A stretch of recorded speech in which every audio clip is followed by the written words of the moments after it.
तुम्हें जो topic discuss करना है उसका नाम है आइडेंटिफायर्स। आइडेंटिफायर्स ऐसे नाम होते हैं जिनकी मदद से किसी भी चीज़ की पहचान की जाती है। आइडेंटिटी से वर्ड निकला है। आइडेंटिटी का मतलब होता है पहचान, और आइडेंटिफायर ऐसा नाम या ऐसी कोई चीज़ जिसकी मदद से किसी की भी पहचान की जा सके, उन्हें हम आइडेंटिफायर्स कहते हैं।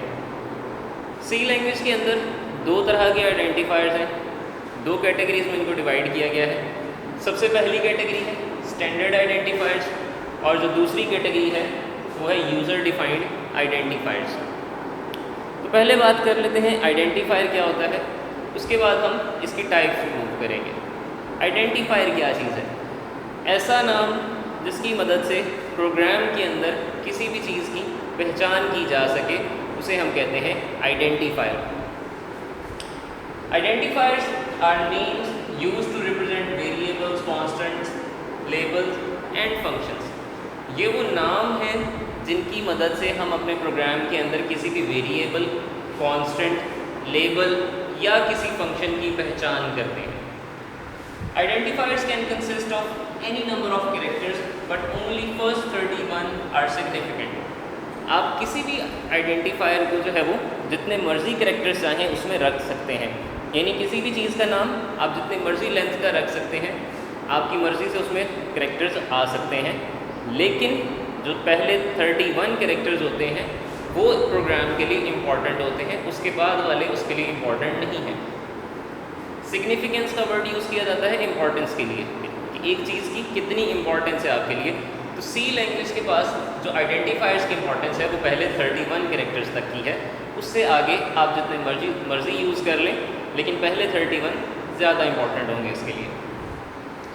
Identifiers can consist of any number of characters but first 31 are significant. ये हमने अभी बात कर ली, ठीक है। अब आगे इसकी दो कैटेगरीज हैं, उनकी तरफ चलने से पहले एग्जाम्पल की बात करते हैं कि अब आइडेंटिफायर क्या चीज़ है, पहचान कैसे होती है। हम इंसान हैं, हम सबकी एक पहचान है। किस तरह से पहचान की जाती है? उनके नाम से। मेरा एक नाम है, इसी तरह हर इंसान का एक नाम होता है। वो नाम हमारा आइडेंटिफायर है कि जब भी किसी इंसान की तरफ आपको पॉइंट आउट करना है, इशारा करना है, तो आप उसका नाम लोगे, जिससे पता चलेगा कि किस इंसान के बारे में बात हो रही है। तो इसी तरह प्रोग्रामिंग लैंग्वेज में भी जब आप कोई भी फंक्शन या कोई कांस्टेंट या कोई भी स्टेटमेंट जब आप यूज़ करोगे, तो उसके नाम से ही हमारे कंपाइलर को पता चलेगा कि कौन सी स्टेटमेंट जो है वो आप इस्तेमाल करना चाह रहे हैं या किस फंक्शन को कॉल किया जा रहा है। अब आ जाते हैं इसकी दो कैटेगरीज की तरफ। तो दो कैटेगरीज हैं, पहली स्टैंडर्ड आइडेंटिफायर और दूसरी user defined identifiers. Standard identifiers वो नाम हैं जिनको लैंग्वेज बनाने वाले ने अपनी मर्ज़ी से पहले ही फिक्स कर दिया है कि हर काम के लिए उसने एक नाम फिक्स कर दिया हुआ है। उन नामों को हम कहते हैं standard identifiers. These words have special meaning in C language and cannot be used for any other purpose. In words का मतलब प्री डिफाइंड है, लैंग्वेज बनाने वाले ने पहले से बता दिया है और हम अपनी मर्ज़ी से इनको इस्तेमाल नहीं कर सकते, इनका मतलब चेंज नहीं कर सकते। ये एक अच्छी प्रैक्टिस है कि ना किया जाए। ऑल्दो आपके पास ऑप्शन है कि आप लाइब्रेरी फाइल से जाके इसकी डेफिनेशन चेंज कर सकते हैं, लेकिन उससे होगा क्या?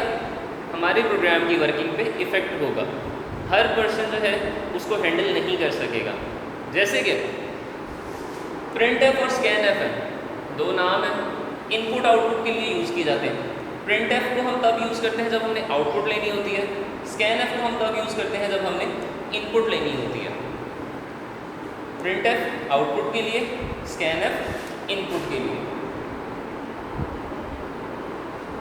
अब इनकी डेफिनेशन कहाँ पड़ी है? हमने प्री प्रोसेसर डायरेक्टिव्स में लाइब्रेरी फाइल्स की बात की थी कि उनके अंदर डेफिनेशंस पड़ी होती हैं हर चीज़ की। तो इन दोनों की भी डेफिनेशन कहाँ पड़ी है? किसी लाइब्रेरी फाइल में। और अगर स्पेसिफिकली बात करें तो वो stdio.h या standard input output dot H की जो लाइब्रेरी फाइल है उसके अंदर इनकी इंस्ट्रक्शंस पड़ी हैं, इनकी डेफिनेशंस पड़ी हुई हैं। अब होता क्या है, जब भी कंपाइलर को स्क्रीन के ऊपर कोई भी इंस्ट्रक्शन मिलती है तो वो उसके कॉरस्पॉन्डिंग लाइब्रेरी में जाता है वहाँ से उसकी डेफिनेशन ढूंढता है और उसे पता चलता है कि इसके अकॉर्डिंगली क्या काम करना है। तो अब यहाँ अगर जाके हम इसकी डेफिनेशन चेंज कर दें, पॉसिबल तो है, हम कर सकते हैं, लेकिन उससे होगा क्या कि इसके बाद आप जितने भी प्रोग्राम लिखेंगे अपने सिस्टम पे तो सब में फिर इनका काम जो है वो चेंज हो जाएगा, आपको हर बार याद रखना पड़ेगा। इसलिए ये कोई अच्छी प्रैक्टिस नहीं है कि आप स्टैंडर्ड आइडेंटिफायर्स को चेंज करें। ये जैसे हैं इनको वैसे ही रहने दें, सिंपली आप लाइब्रेरी ऐड करें और उनको अपने प्रोग्राम के अंदर यूज़ कर लें। ये थी पहली कैटेगरी, जो कि लैंग्वेज बनाने वाले ने हमारे लिए वर्ड्स स्पेसिफिक कर दिए हैं, हर वर्ड का मीनिंग सेम कर दिया हुआ है। अब आ जाते हैं कि जब आपको इन नामों के अलावा या ये जो काम लैंग्वेज बनाने वाले ने हमें बता दी, इसके अलावा जब कोई काम करवाने हैं तब आप क्या करते हो? तब आप यूज़र डिफाइंड आइडेंटिफायर्स बनाते हो। इसके नाम से ही जाहिर हो रहा है कि कोई चीज़ यूज़र डिफाइंड है, यानी कि यूज़र इनका मतलब बता रहा है, यूज़र अपनी मर्ज़ी से इनको डिफ़ाइन कर रहा है। अब यूज़र डिफाइंड आइडेंटिफायर्स क्यों बनाने पड़ते हैं? These words are defined by the programmer। ये तो हमें पता चल गया कि इनको कौन डिफ़ाइन करता है? जो भी पर्सन, जो भी प्रोग्रामर एक प्रोग्राम लिख रहा है वो अपनी ज़रूरत के हिसाब से इनको डिफ़ाइन कर लेता है। अब प्रोग्रामर में need to access memory locations for storing data and computational results. अब क्वेश्चन ये आता है कि बनाता ही क्यों है? अब प्रोग्रामर जब भी एक प्रोग्राम लिखता है तो उसे बहुत सारे वेरिएबल्स बनाने पड़ते हैं, उसे बहुत सारे कंप्यूटेशनल रिजल्ट्स, बहुत सारे आंसर्स अपने पास स्टोर करवाने पड़ते हैं। अब वो चीज़ें स्टोर करवाने के लिए उसे मेमोरी चाहिए होती है, रैम के अंदर स्पेस चाहिए। रैम के अंदर जब भी आप स्पेस लेते हो तो उसका एक नाम रखते हो, वो नाम टेम्परेरी होता है, जब तक आपका प्रोग्राम चल रहा होता है तब तक वो नाम एक लोकेशन को दे दिया जाता है। अब वो किस तरह से रखा जाता है? वो यूज़र डिफाइंड आइडेंटिफायर्स की मदद से रखा जाता है। जैसे कि हमने यहाँ पे एक एग्जांपल लिया, इंटीजर रिजल्ट। हमने रिजल्ट स्टोर करवाना था अपने पास, इंटीजर टाइप का था। इंटीजर टाइप का मतलब है कि जो भी आप वेरिएबल बनाने जा रहे हो इसके अंदर इंटीजर नंबर स्टोर होंगे, यानी कि पॉइंट के बगैर वाली वैल्यू स्टोर होंगी। तो हमने एक वेरिएबल बना लिया इंटीजर रिजल्ट के नाम से, ठीक है। तो अब बैकएंड पे क्या होगा कि जो प्रोग्राम जब चलाएंगे तो क्या होगा, रैम के अंदर आपको एक स्पेस मिल जाएगी जहाँ पे आप इंटीजर टाइप की वैल्यू स्टोर कर सकते हैं, और जब भी आपने उसको यूज़ करना है तो आप इस नाम से उसे यूज़ करोगे, रिजल्ट के नाम से। ये आपकी स्क्रीन के इस तरफ एक बॉक्स बना नज़र आ रहा होगा। कंप्यूटर में जब भी मेमोरी को या रैम को रिप्रेजेंट करना होता है तो इस तरह से रिप्रेजेंट किया जाता है। उसकी एड्रेसिंग 0000 से स्टार्ट होकर टेट्रा F तक जाती है। तो अब हमने एक वेरिएबल बनाया था इंटीजर रिजल्ट के नाम से, तो हमें रैम का एक स्पेसिफिक पोर्शन जो है वो असाइन हो चुका है। इस पोर्शन में सिर्फ इंटीजर स्टोर हो सकता है, और जब भी इस पोर्शन को आपने एक्सेस करना है तो जो इसका नाम है वो आप रिजल्ट जो है वो यूज़ करोगे।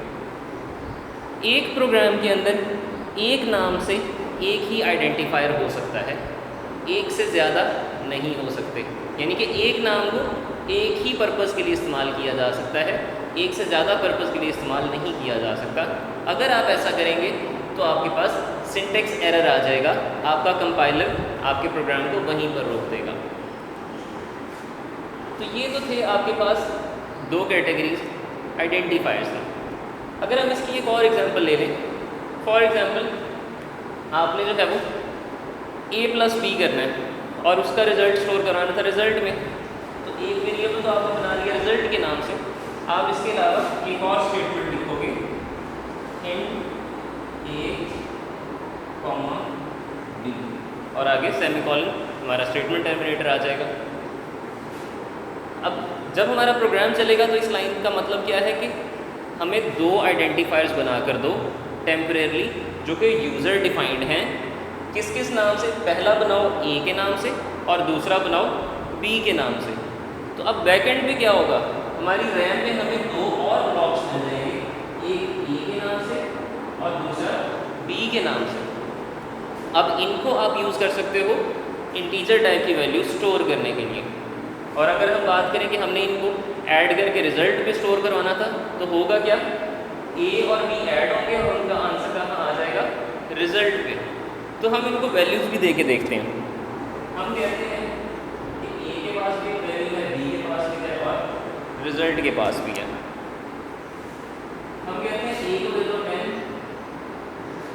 बी को दे दो 20 और ये हमारा रिजल्ट का पोर्शन था। तो रिजल्ट के पास अब क्या आएगा, ये दोनों कैलकुलेट होके यानी ऐड होके स्टोर हो जाएंगे। 10 + 20 करेंगे तो आपके पास आंसर आ जाएगा 30। तो इस तरह से यूज़र डिफाइंड आइडेंटिफायर्स को यूज़ किया जाता है कि आप वहाँ पे कोई वैल्यूज़ भी रख सकते हैं, कोई वेरिएबल्स बना सकते हैं या फिर कंप्यूटेशनल रिजल्ट भी रख सकते हैं। जैसे हमने इसकी डेफिनेशन में बात की थी कि जब भी एक प्रोग्रामर को किसी मेमोरी लोकेशन को एक्सेस करना होता है या फिर उसने वहाँ पे डाटा स्टोर करना होता है किसी कंप्यूटेशनल रिजल्ट का, तो तब वो इस तरह के यूज़र डिफाइंड आइडेंटिफायर्स बनाता है। तो ये तो बात हो गई दो कैटेगरीज, दोनों तरह के आइडेंटिफायर्स की, जिसमें से सबसे पहला था स्टैंडर्ड आइडेंटिफायर और दूसरा था यूज़र डिफाइंड आइडेंटिफायर्स। इसी के साथ हमारा आज का लेक्चर भी यहीं पे एंड हो जाता है। अल्लाह हाफ़िज़।